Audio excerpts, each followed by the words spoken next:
Hi, and welcome to the Stephan Livera podcast, focused on Bitcoin and Austrian economics. Today, we are starting the Hardware Wallet interview series. But first, let me introduce the sponsors of the show. So firstly, Kraken, one of the world's biggest Bitcoin exchanges. Over my years in Bitcoin, I've been really impressed with the way they operate. They have a really strong focus on security. They have consistently acted ethically in the space under Jesse Powell's leadership. They're one of the longest standing Bitcoin exchanges, and they've got some of the best liquidity in the industry. They've got high trading volume and low fees as well. Recently, Kraken has been making serious progress in the institutional space. It was the first digital asset exchange to have its market data displayed in the Bloomberg terminal, and recently, with their acquisition of Interchange, they are providing best-in-class accounting, reconciliation, and reporting services for cryptocurrency hedge funds, asset managers, and fund administrators. To learn more and sign up, go to the Kraken link in the show notes. Next, Unchained Capital. They do Bitcoin financial services and also offer a 2 of 3 multi-signature vault product. So that means you can use a Trezor or a Ledger wallet and maintain control with your 2 separate keys and reduce that single point of failure risk, because a multi-signature helps protect you against the proverbial $5 wrench attack, and you can distribute those keys. If you create an Unchained Vault, you also get 3 free months of access to Safety Namusa's Bitcoin Standard Research Bulletin. Unchained also offer Bitcoin collateralized loans, allowing you to get USD liquidity without selling your Bitcoins. So this can be more tax efficient for you, and in that scenario, your Bitcoin is stored in a dedicated multi-sig address under collaborative custody, with Unchained holding 1 of 3 keys, you hold a second key, and Unchained's independent third-party key agent hold the third key. So to learn more, go to the Unchained Capital link in the show notes. Okay guys, so today we are starting the Hardware Wallet interview series. So we will actually be having a range of different hardware wallet vendors come on the show to present and represent for their products, as well as some more independent Bitcoiners coming on to give you some of their own views on best practices with hardware wallets. So this first episode is really designed for a newbie. So if you're a more experienced listener, make sure you share this particular episode with one of your newbie friends who has left their Bitcoins on an exchange. This is the targeted episode for that person, and it is with Max Hillebrand. He's a Bitcoin educator and World CryptoNet YouTube broadcaster, and he's got a lot of really good practices to share in terms of how to use hardware wallets and how to think about hardware wallets for a newbie. On to the interview. Max, welcome to the show, mate. Hey, Stefan, finally, good to talk to you again. It's been a while. Fantastic working your pod. I've been following it pretty much since the first episode live as you grown and expanded to what it is now. Fantastic, man. You share so much good knowledge about Austrian economics and the nuances of Bitcoin. Beautiful. We need more of it, and you're a big part on that front. So thank you very much for all that work that you do. Oh, well, thank you, Max. Yeah, I mean, it's a pleasure to finally have you on the show as well. I've been meaning to make it happen, but you know how it is. There's always so many people to get on. Look, so just for some of my listeners, what we're going to try to do is do a bit more of a newbie episode about hardware wallets. And what we might just start with, just for the listeners who aren't familiar with you, I think most of them are familiar with you, but just for those who aren't, just give a little bit of a background on yourself. So I'm an economist by trade. Pretty much for my entire life, I've been reading stuff about economics, and of course, the Austrian side of you for many years now, especially Rothbard. I mean, the heroes here hanging at the wall, they're all fantastic and done phenomenal work to advance the study of human action, which is quite beautiful. And the more and more I gotten into Bitcoin and all the cypherpunk tools that we have at our disposal to actually live out by these ideals that the Austrians propose and actually defend our property rights ourselves as individuals. And I think Bitcoin is one of the many tools that we have. And just within Bitcoin, there are so many more tools, absolutely fantastic, that we're all growing and building this together. Fantastic. Yeah, I mean, you do a lot of great work over at the World CryptoNet and just on Twitter as well, and some of the work that you've done contributing. But today, what we're going to do is something a little bit different. Hopefully, this episode, for my listeners, you can pass this on to your newbie friend. And if they are stuck leaving their Bitcoins on an exchange, this is the episode for them. Okay, so we're going to try and walk through what that newbie might be feeling, right? They're still learning a little bit about, in their mind, it's crypto, right? But you and I know it's more Bitcoin. But in their mind, they might be thinking, well, hey, I've just bought some Bitcoins and maybe a few other altcoins as well. And they may be holding them on some exchange or in some kind of custodial wallet. Now, that person might ask you, Max, they might think, well, Max, what's the problem? Why can't I just leave it on the exchange? Well, that's a very good question, right? And it comes down to the fundamental problem that we have with Bitcoin, or that Bitcoin is trying to solve. And that is defense of your property rights in your own money, right? Meaning that you have something that nobody can take back or take away from you, rather. And this is where Bitcoin shines. This is what it is designed to do. And it is only designed to do that if it has been used properly, right? It's a tool, and any tool can be misused. But any tool can also be used properly so that it emerges then all the things that you desire, and it actually solves your problem. And with Bitcoin, that is exactly what we have a choice here. Either we use the tool not properly, right? We give our keys to a third party and we trust them, right? Because they're good guys, come on. And then, well, most likely that trust will sooner or later be broken. But the cool thing is that with Bitcoin, we don't have to trust anyone, right? When you run your own full node and you do control your own keys, there's literally nothing that can take away your Bitcoin if done right. So this is why we want to do this, right? Defense, first and foremost. Okay, Max, so picking up from there, so Bitcoin is this special, unique technology, right? But if I'm a newbie, I might be thinking, well, okay, so I've heard about these hardware wallets. I've heard about these devices like the Trezor or the Ledger or the Cold Card, maybe. But aren't these hardware wallet devices expensive? Well, there is some cost to it, absolutely. And well, several parts to that cost. First, it's going to cost you a couple of Satoshis, right? You will have to spend your Bitcoin and give that to an entrepreneur so that he will provide a service to you. And the question is that service valid for you? And this building of a hardware wallet is actually not that easy. It's very difficult, and these entrepreneurs have to invest a lot of their capital into building these tools. So if you really want to have one, well, you have to sacrifice a little yourself. And that is, of course, in part your Bitcoin.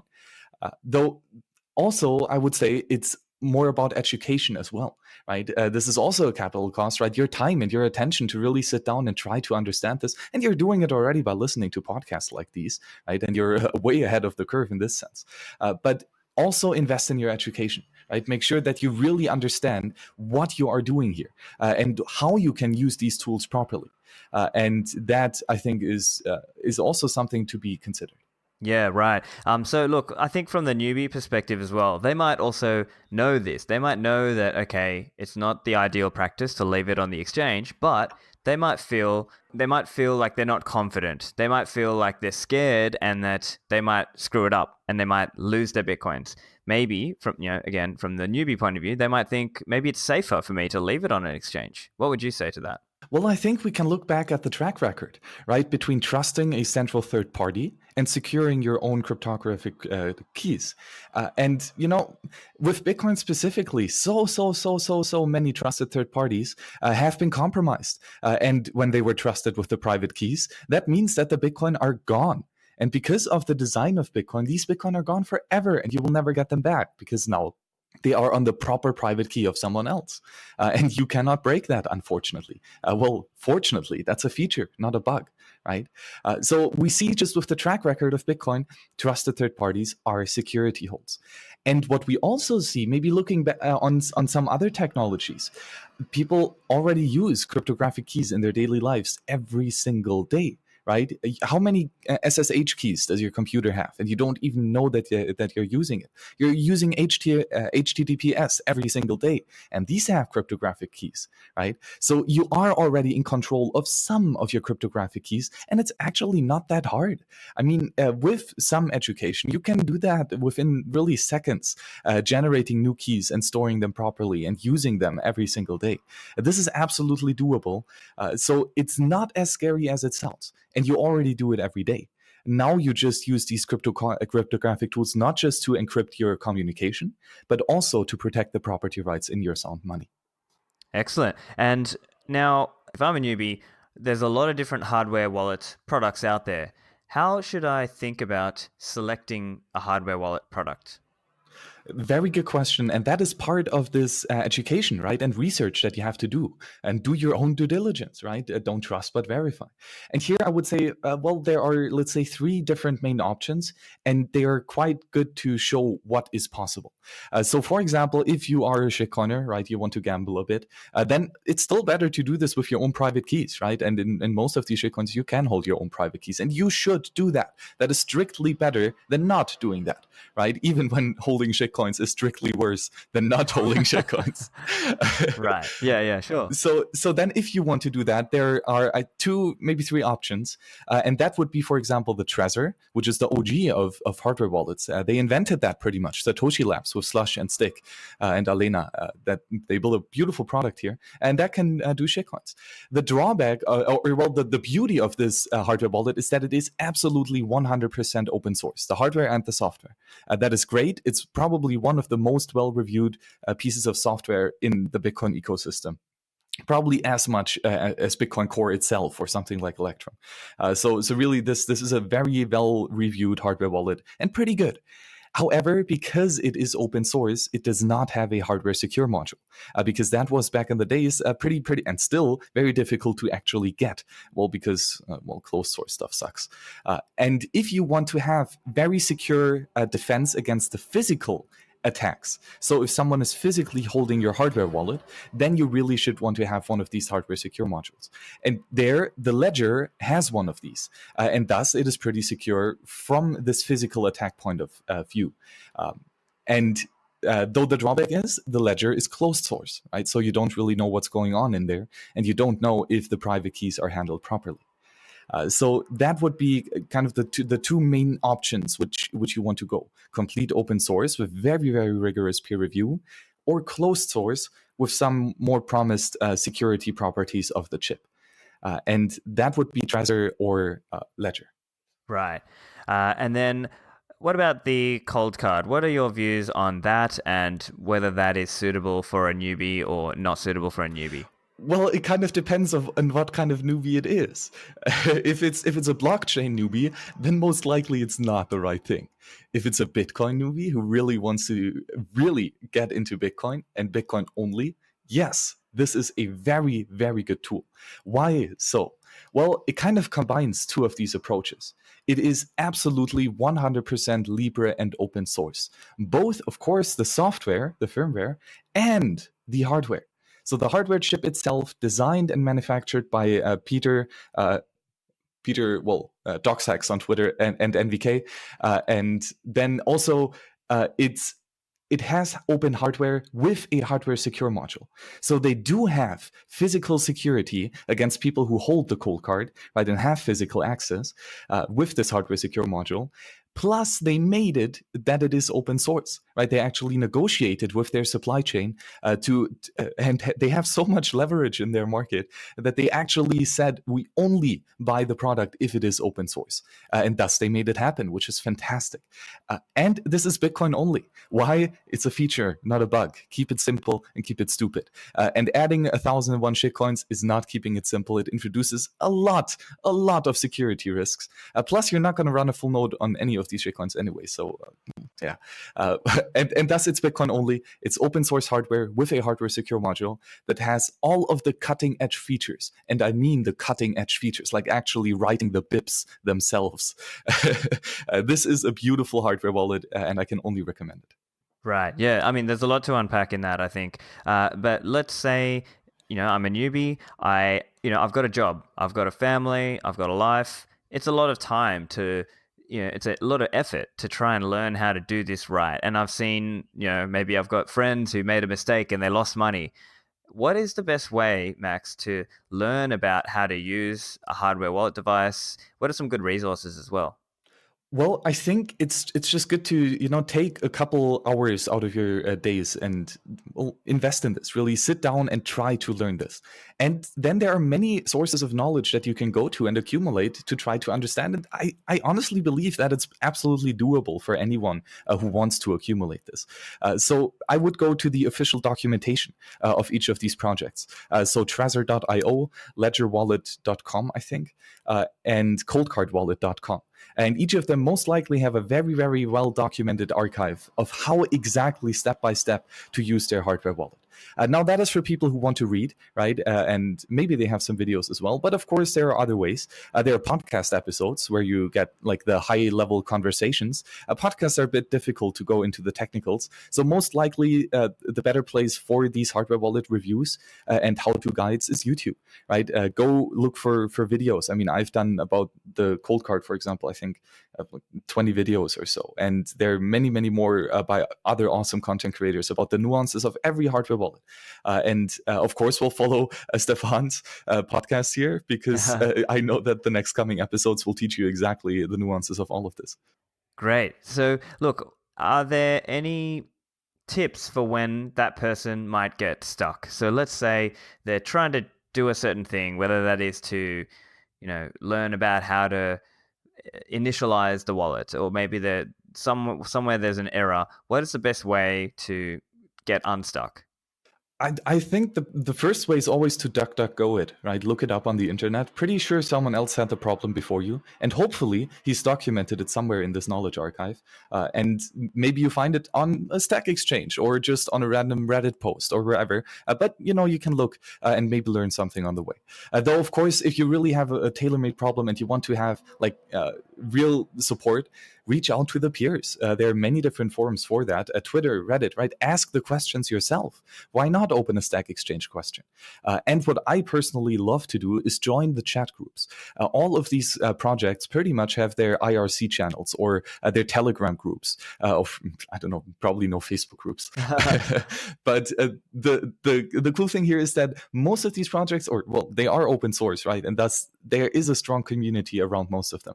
And if you then are in these Telegram groups and you ask a question, well, maybe you get like a person working for the company to answer it. Maybe it's even Slush who is hanging out on the chat right there, right? Or then you have a dedicated peer who is himself a user of this product who still wants to help you out because he maybe has the same problem just a couple weeks ago and now he's figured it out and now he's willing to share this knowledge with you. So I would say be active in the network, right? Be a good peer and try to learn and to grow and to gossip with others about this awesome knowledge and accumulate as much as you can. Right. And I think another tip that might be useful for newbies as well is try to show that you've done some work, that maybe you tried to Google it, but you couldn't find the result. And I think then people tend to be more supportive or happy to help you when you've shown some willingness and proactiveness. Yes, exactly. And that is especially prevalent in these chat groups, right? Because they're oftentimes the same stuff comes up over and over and over again. And because of the design of such a huge chat group, the knowledge kind of disappears into the logs, right? And nobody really scrolls up. And there, I think it's really important for these open source projects to build a good documentation, right? And many of them have, where you can easily link users to. So if the same question comes up, it's also nice for those who know about these knowledge archives to be, okay, in this FAQ, section 4, here's the link, there's the exact answer. Right? And if you have these links available and you know about them, then share them out. And this is also in a rather efficient way for sharing this knowledge, right? Because you only have to share the link and not explain it 100 times. But then it's also a way to tell others, hey, look, there's the archive. Actually go there and look stuff up. It's quite good. So it kind of is on both sides, right? We want to have the students seeking out the knowledge proactively, but we also want to have teachers who provide the knowledge in a way that students can find it easily.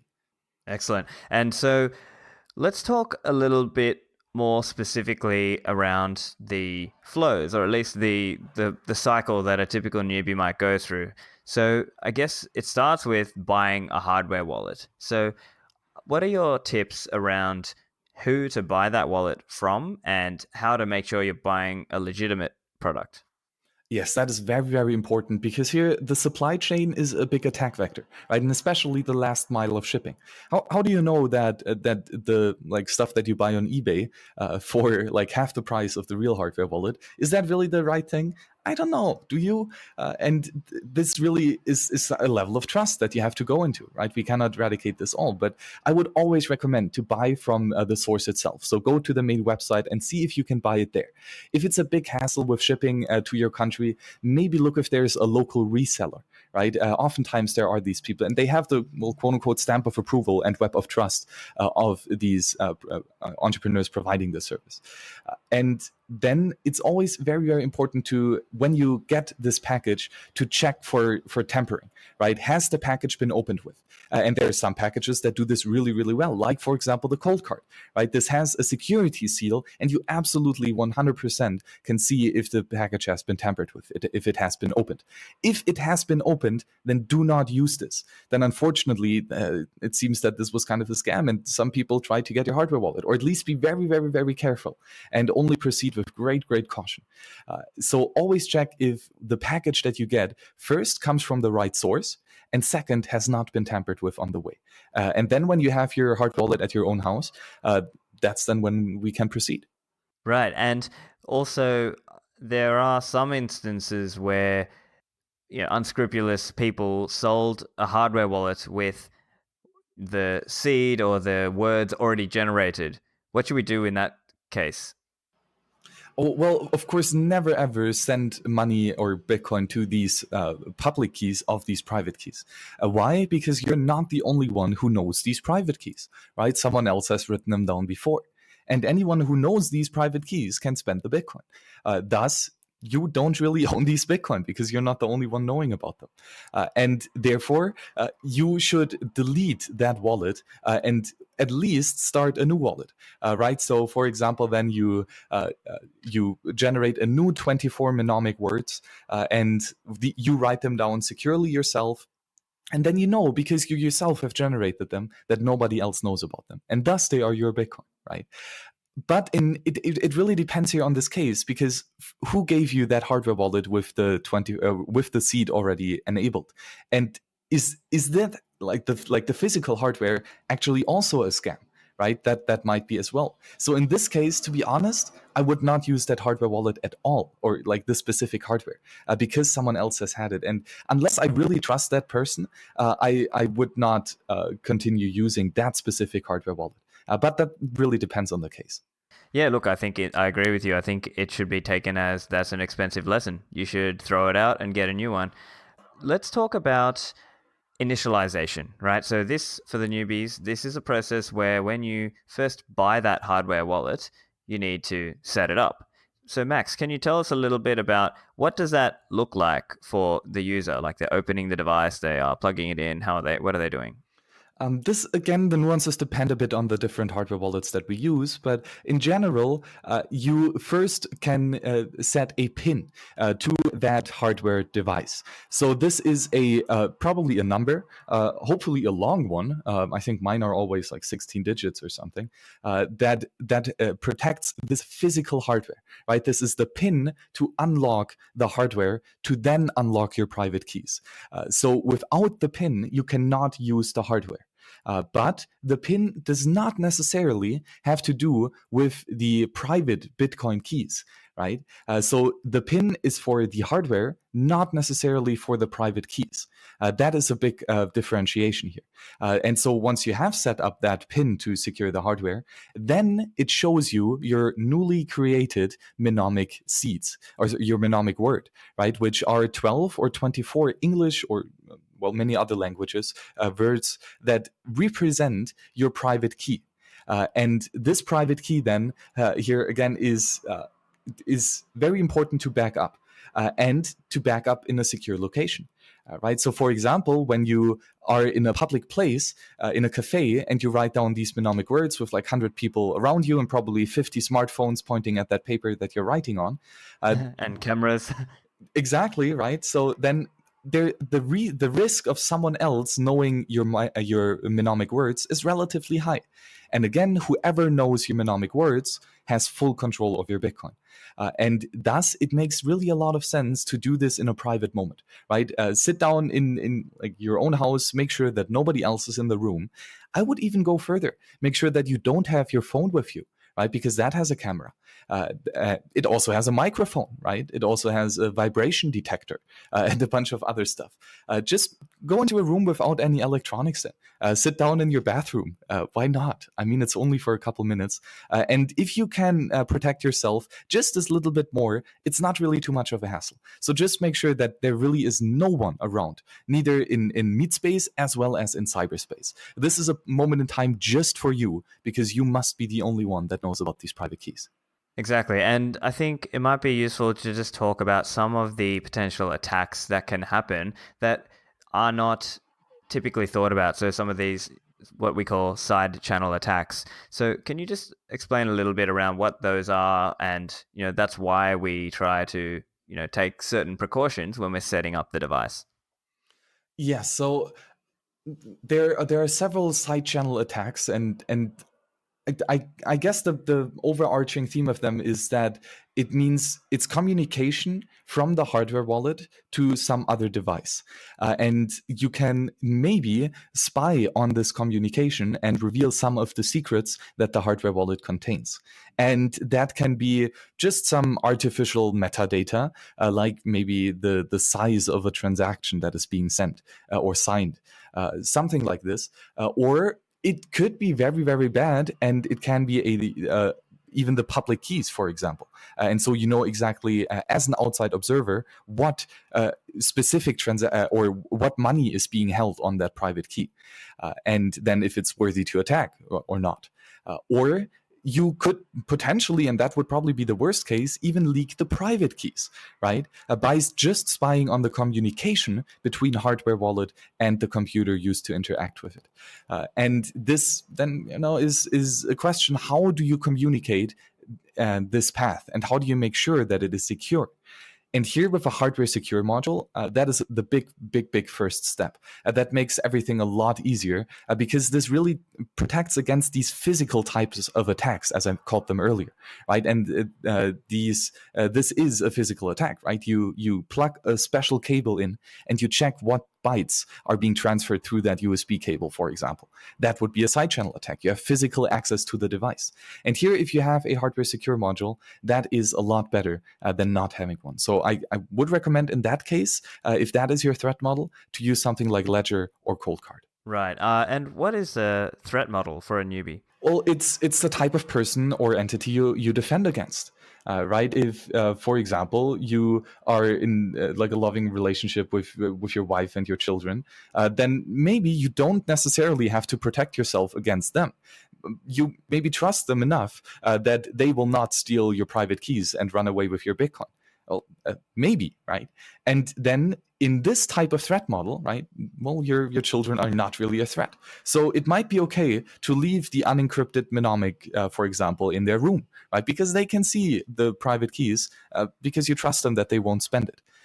But of course, if, for example, you live in a shared apartment and there are a bunch of strangers running around all the time, well, you don't trust all of them, right? And you don't want them to have knowledge of your private keys and thus access to all of your Bitcoin. So you might use something like a hardware wallet to physically encrypt your private keys, so that only you, who knows the PIN, then also has access to this money, right? So or if you are, someone being threatened by huge tyrants, right? You're a reporter or journalist who should learn to code. Let's say you are a coder building some very awesome technologies that people don't want you to build.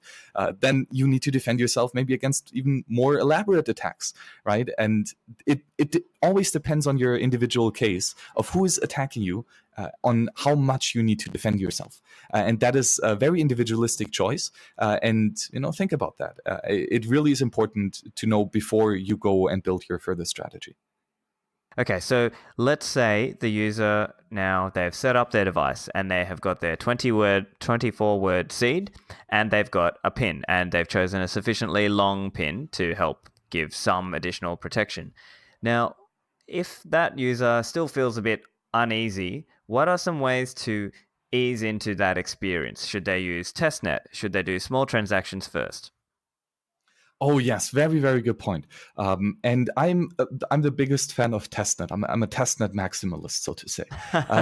Why? I think because it has several reasons. Well, the first is nothing really can go wrong. I mean, these are fake Bitcoin, right? These are not real sats. And so if you lose your private keys, yeah, it doesn't really matter too much. If you send all of a sudden all of this to a third party address by accident, that doesn't really matter. You can always get new fake Bitcoin. So there is not really a risk of losing your sats, and that is a very high priority to me, right? I don't want to be that guy that all of a sudden lost a couple thousand or even millions of sats just on accident because he made a stupid mistake while setting up his hardware wallet. So always be testing, and here testnet is awesome, and hopefully all hardware wallets provide testnet. If they don't use them, because that means that the developers didn't test either. So That's a good point. Okay, so I think it might also be useful then to think about recovery. So, quick example, if I'm a newbie, maybe I'm not so clear about what it actually takes to recover a device. Is it just the pin that I need, or do I also need to keep the mnemonic seed? So for the hardware wallet itself, that is the pin. You have full access to the entire hardware wallet with the pin. So if you lose your pin, unfortunately, that hardware wallet is no longer accessible. Now, some hardware models, especially those with a good hardware secure module like the cold card, even means if you don't have access to the pin, you cannot even reset the device. There is no factory reset in good hardware wallets. And so this means that without the pin, the physical cold card itself is a brick, and you will never be able to use it again, not even for a completely new wallet. Right? So the pin is only for the hardware wallet. And then if you want to spend though your Bitcoin, you can do so without the hardware wallet if you have the mnemonic, which then reveals your private keys, right? Your seed. And this mnemonic can be used most likely if it is an interoperable standard like most wallets are today, on different wallets. So for example, you can use a seed that you've generated with Trezor, and you can put that, for example, into your Electrum hot wallet on your laptop, right? And then the Electrum wallet on your laptop now has the secret of the Trezor hardware wallet, which of course means that the hardware wallet feature is now broken because the seed is on a hot wallet. But it means that you have full access to these Bitcoin from your Electrum wallet.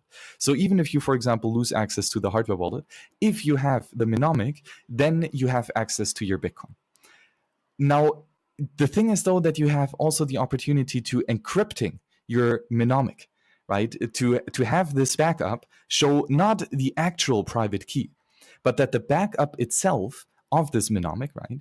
The paper backup that you do is in encrypted form, so that you need an additional passphrase to reveal the actual secret that reveals your private keys of your Bitcoin. And so if you have chosen to use such a passphrase as an additional layer of defense, then you need both the mnemonic backup and the passphrase in order to spend your Bitcoin. Excellent point. And so let's just talk to that passphrase component. So for example, on the Trezor, you can find that in the advanced tab, and there's basically, you can think of it like it is a 25th word for your seed. Instead of 24 words, now it's kind of like you've got a 25th word. Can you just talk to how that is actually another whole, in some sense, another whole wallet, and you have, and the consideration around backups and recovery now, because you've got to tell your heirs that 25th word or that passphrase as well. Yes, exactly. So maybe a little bit about how these things are actually done in a workflow level. So first, what you do, or the hardware wallet, is it generates a huge random number, and this huge random number is your seed, right? The secret to derive all your private keys from. But of course, the huge random number is very difficult to write down as a human. Thus, we take a word list and we transform this seed into 24 English words, so that every word corresponds to exactly one part of this random number. And it's just a human readable interpretation of that same number, right? The one means the other and the other means the one. And then if you add a 25th word, right? If you add a additional passphrase to this standard mnemonic, then you also change the seed itself, right? That is now another huge random number. It's like having a huge random number and then adding some additional numbers to it. That's in this context the exact same thing as having 24 words, the huge random number, and then adding the 25th word, right? Another bit of randomness. And this means that the 25 words are different than the 24 words, right? The new seed that is being created, the quote unquote encrypted, is different than the original seed, the standard random number that we started with. So here, to recover then, you need both. You need to have the 24 mnemonics and you have to have the passphrase. But the cool thing is, you can store them in different places, right? You can have, for example, your 24 words in a safe deposit box somewhere, and then you have the passphrase in your home safe deposit box somewhere else. And then, because these two are separated, if only one of them gets compromised, if someone, gains access to one of these pieces of knowledge, then you're still good because you need to have two of them in order to actually spend these Bitcoin again. Excellent. And let's talk about then the backups and the encryption of these crucial pieces of information. So obviously you might, depending on your setup, but if you were just keeping the hardware wallet at home, or if you were leaving the hardware wallet in a safety deposit box, and then you might need to keep a copy of that mnemonic and or that passphrase. So how should a newbie think about that in terms of segregating that? It really, again, depends on your threat model, right? Who do you defend against? And so for me personally, I have two vastly different experience. For testnet, I have horrible OPSEC. The pin to my hardware wallet is 1111, right? The unencrypted mnemonics lie next to me on the table, right? So for me on testnet, I do not care at all about my security, right? Because it's fake Bitcoin. So here I have horrible OPSEC and there's no separation, there's no encryption. It's very, very weak. And maybe that's okay for your threat model, right, in your individual case. But for my real sets, I'm so paranoid about them that I will not tell you exactly how I do it because that will reveal some of my strategy. Oh, of course, yeah. Right? Don't reveal anything about your own setup.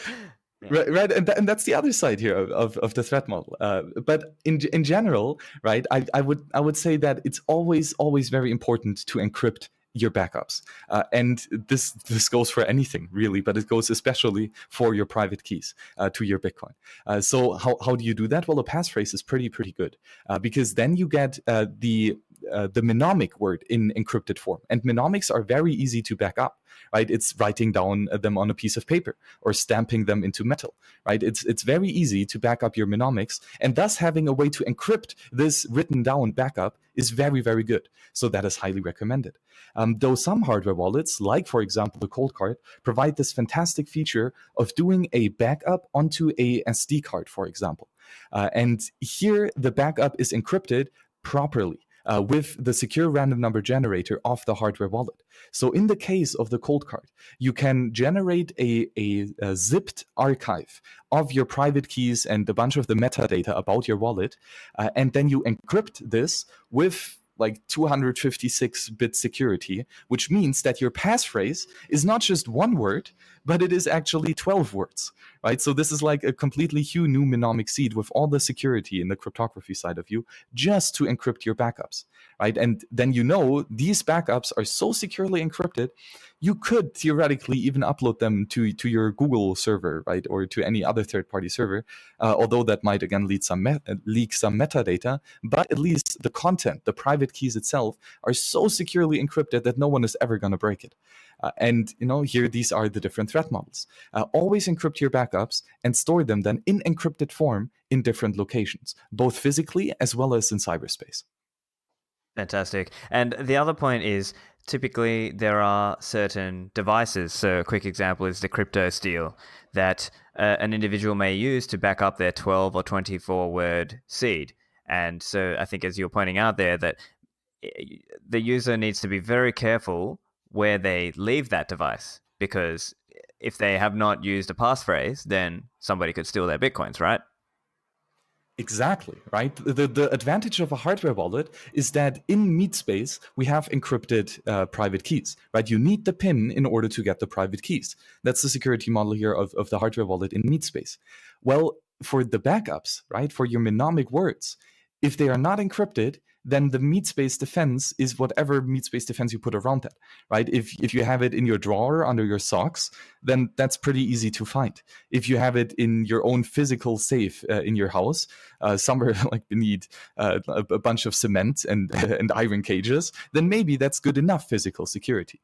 But nevertheless, people might gain physical access to this backup. And then if you do not have it encrypted, they have full knowledge of your private keys, and thus they're no longer your Bitcoin. And then, you really have to be careful here. Very good always to encrypt your backups and then to put these backups into secure locations and to spread them out. And you might also want to consider not just the attack model of humans, but the attack model of nature as well. If you have paper backups, what happens if it starts to rain and your house floods, right, all of a sudden? Then are your private keys just going to be deleted? Do you have other backups as well? Or what if your house burns down? Are you really secure in a fire secure safe? Or is the sock drawer just going to light up and the paper is going to be poof? So here, that's where I like to, engrave my private keys on something durable. You could use gold, that would be utility of gold. Or you could use something like metal. For example, I have like physical stamps of hard metal that I put on a thin piece of metal to then hammer, and this will stamp into this thin piece of metal the letter. And so if I have enough thin pieces of iron or steel or whatever that is, I can easily encrypt or back up all of my mnemonics on these durable, fireproof, waterproof, shockproof, electricity-proof, really secure physical manifestations of my private keys or of the mnemonics that are, of course, encrypted. Excellent. Yeah, I love that explanation.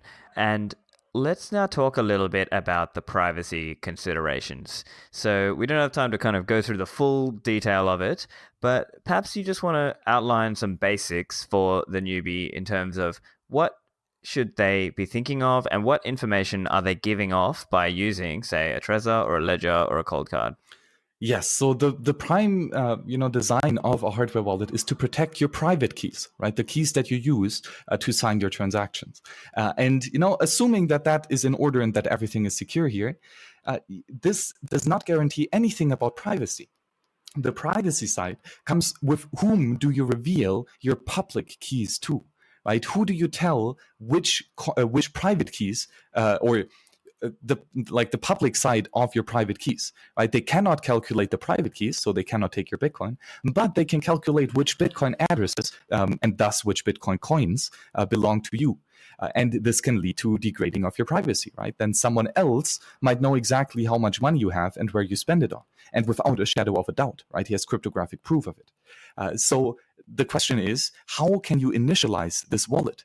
And for example, like your Ledger is in this regard absolutely terrifying, because you must at any times, if you initialize this wallet or if you upgrade their firmware, connect it to the Ledger Live application as a desktop application that you run on your computer or laptop, and that sends a copy of the public key to the Ledger service or server, and that's everything about you, quite literally. And then only can you upgrade this device, and then only can you use this device with the Ledger Live software, and that's where all their shitcoin management is housed as well. And that really is a huge problem, because now they know exactly what all your addresses. And there are other ways though of doing this, and well, that is mainly running your own full node. It's one of the only options basically to really reclaim that privacy in this sense, because then you no longer have to ask anyone how much money you have, but you verify it for yourself, and thus nobody knows which coins you're interested in because you have not asked anyone. And that is, the main or one of the many reasons of running your own full node. And here you can use, for example, the Electrum wallet interface together with your Electrum personal server to connect this Electrum software to your own full node, and then plug in the hardware wallet to Electrum to communicate and to check which coins you have and to sign and broadcast transactions. So all this can be done with your full node together, either with Electrum or then my favorite way of doing this with Wasabi Wallet, because Wasabi Wallet is very private by default. Even if you do not run a full node, the private keys are not shared. The public keys are not shared with anyone, and that is very, very good. So if you want to use your hardware wallet in a private way, very conveniently plug and play by default, then I can suggest Wasabi Wallet here. Right, and yeah, Wasabi Wallet's, I think, a good trade-off for a newbie to look at, although it may be a little bit confusing for, depending how newbie that person is, on how to use it, but what would be some good guides or documentation that exist, or perhaps they just point them towards your videos on how to use Wasabi Wallet? Yes, there are many great educators share knowledge on Wasabi. 402 payments. You've done a lot of stuff as well. 6102 at Bitcoin only, and I've also done a couple of videos about Wasabi on pretty much step by step exactly how to use it. So the video side is covered, and right now I'm working with the peers on a documentation archive at wasabiwallet.io/docs, and here then it will be in written form all the nuance, or many nuances of Bitcoin privacy, and especially Wasabi Wallet, with step-by-step guides and FAQs and all the good stuff. So there is this knowledge out there. You still have to seek it, and you still have to understand it. I agree. Wasabi is not yet completely noob friendly. Absolutely not. We have a long way to go. But it's a good first step. And anyone who wants to invest that time and who really has the need to defend not just his property rights in the sense of theft, but also his property rights in sense of privacy, right? To not be forced to talk to others if you don't want to. And here, Wasabi is already really good. Yes, there is a learning curve to it, but we're building to make it better every day. Great. And let's talk about destruction of a device or trying to get rid of a device.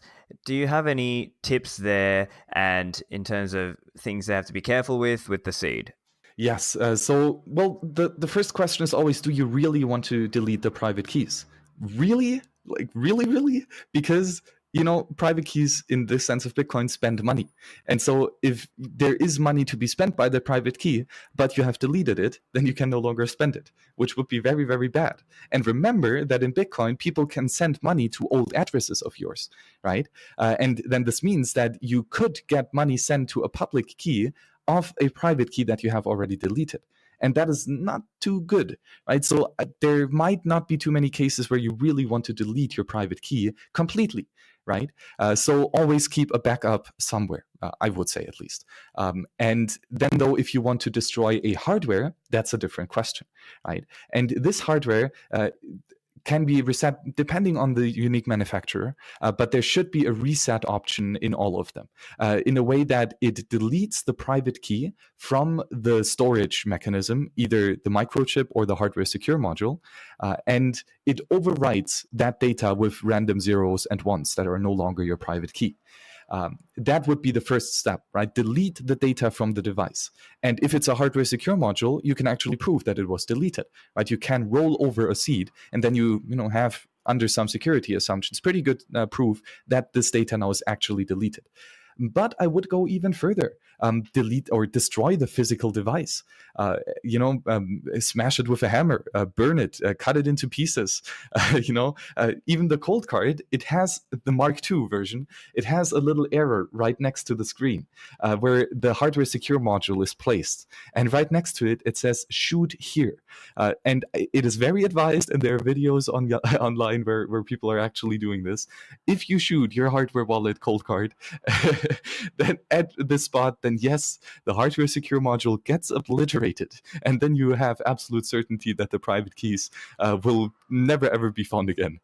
So that is pretty cool. Make sure that you do this securely if you really want to do that. And then what to do with the weight? Like, I don't know, throw it into different garbage cans on 5 different continents, and you can go paranoid if you want. Well, yeah, I mean there are many different levels of paranoia, but I suppose at this level we're just talking about trying to take that newbie off an exchange. So yeah, but I think good for them to know what is the best practice there. So let's talk about best practices now with software use, as there have been some instances of people losing money because of malware. Do you have any recommendations for beginners if they are, let's say, downloading Electrum? Might they need to verify the signatures, or what are some other good practices there?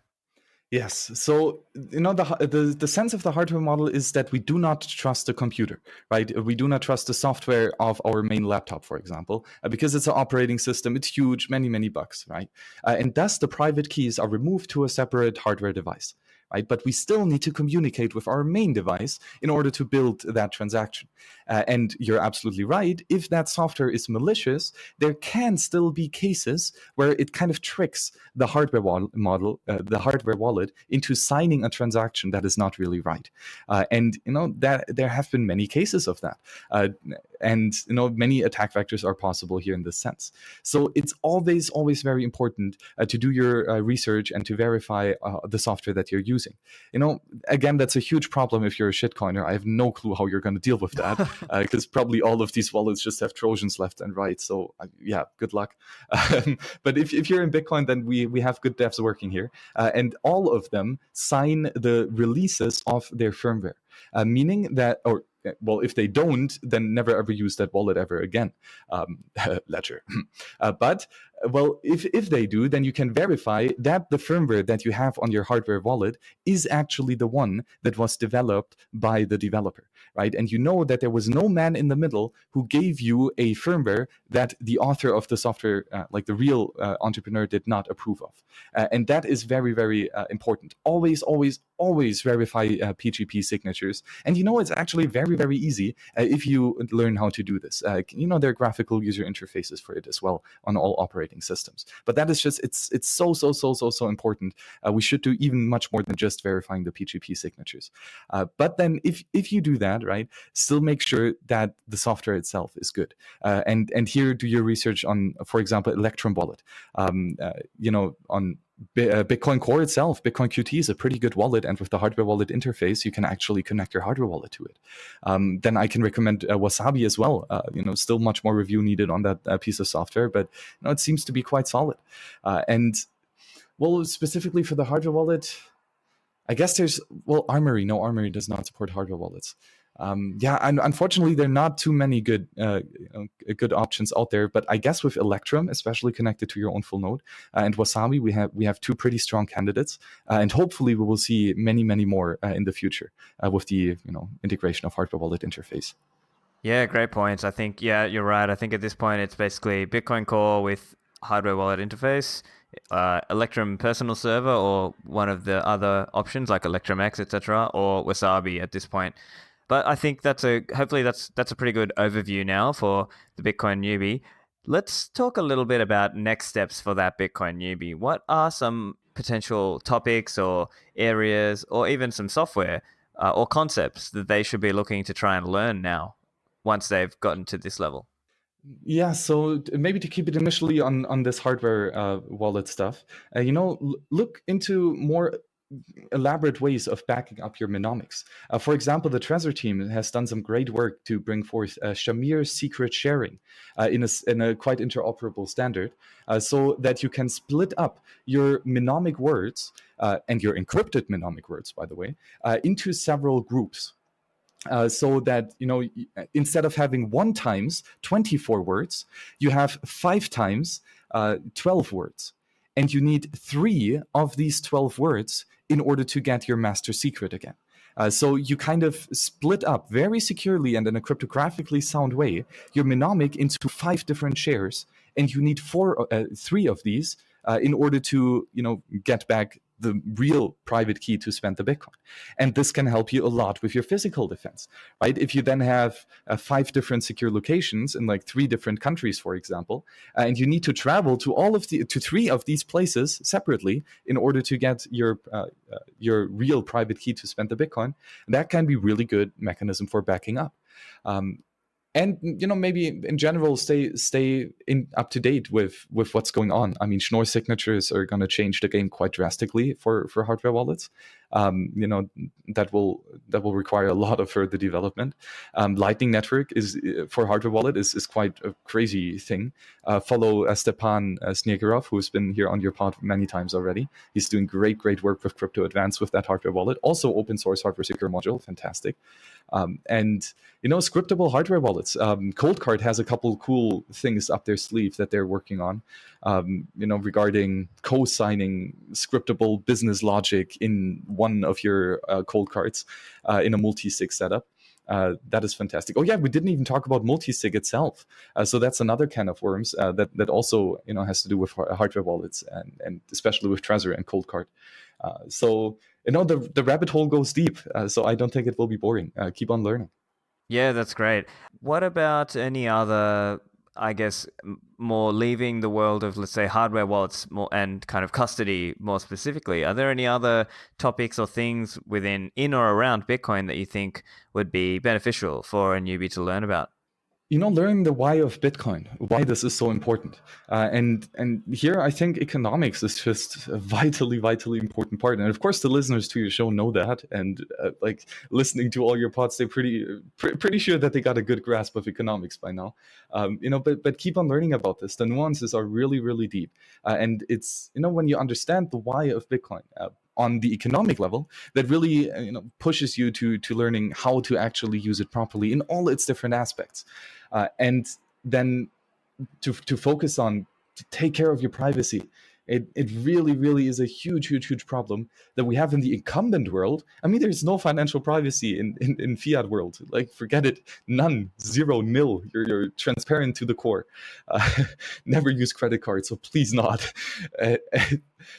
And with Bitcoin is already to that 1 billion times better. So even a basic noob just having his hardware wallet is much better than he would ever be in the banking sector of fiat world.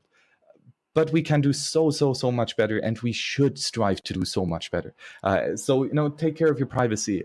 Run your own full node. That's the second rule. Or no, wait. The first rule of privacy is never reuse addresses. The second rule of privacy is never reuse addresses. Then the third rule is run your own full node. It really is important to do all that. We record today at the anniversary, coming at the anniversary, 2-year anniversary of the user-activated soft fork, where we proved by choosing to run our full node how we can manifest Nakamoto consensus and how we can evolve it in a way that does not break consensus. Beautiful event. Run your own full node. That is absolutely important, and get educated about as much as possible. That's fantastic. Yeah, I think that will hopefully give a great overview for some Bitcoin newbies out there who might get shared this episode. Let's now, just before we let you go, Max, let's talk a little bit about what you're working on, and if let's say they want to get consulting from you, or I know you have this HODL hotline. Tell them a little bit about yourself, and if they want further consulting, how can they find you? Yes, so this rabbit hole is quite intense, and it's always good to have solid peers on your side and in your network that that try to help you and share knowledge. That is really important. And Stephan and I, we both do this for fun and for free with our podcasts and everything, and we share a bunch of this, let's say, passive knowledge where you listen to us talk. And I do that on the World Crypto Network with hundreds of videos and podcasts or appearance in several other podcasts, and that is great. But oftentimes you really need to have these in-depth counsel sessions where we really talk about one specific problem tailor-made to you as an individual, and they're just you need to have a conversation, and there I offer the HODL hotline just to for a small donation of, I think, what is it, a humble 1 million satoshis, I think. Then that. Over Lightning, of course, only. I would accept CoinJoin Bitcoin as well. Then we really can dig down on all the problems that you have. But in general, just reach out in all the chats and in all the groups and ask your questions there, and really seek out this knowledge, and there are many different sources to do this. And I just offer one additional way of doing this in a real conversation. So if you like tohotline.com, it's not just me. There are a bunch of teachers and educators up there offering different services specifically to Bitcoin only tools. I mean, a lot of the theory, a lot of the economics, a lot of the game theory, a lot of the coding.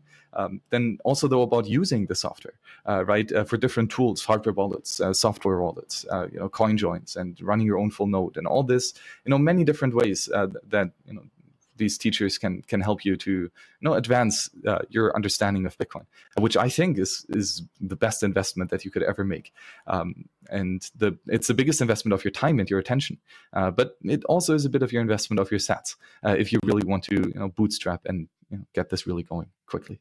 Yeah, that's excellent. Thank you so much for joining me on the show today, Max. No, dude, thank you, Stephan. Really, fantastic conversation. I'm really looking forward to this upcoming series on the hardware wallets because the nuances of this are fantastic, and you shared with me what peers you will get on the show.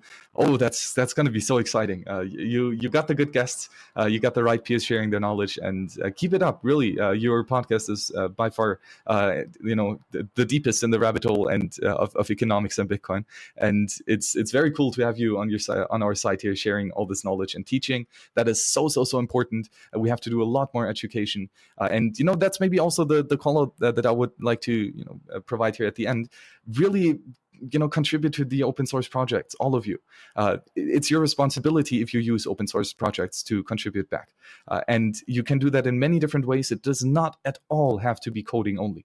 Stephan, the work that you've done, spreading the knowledge of, the good tools like Nodl or Wasabi or Electrum, it's fundamentally important. And without peers sharing knowledge, for example, there would not be such projects.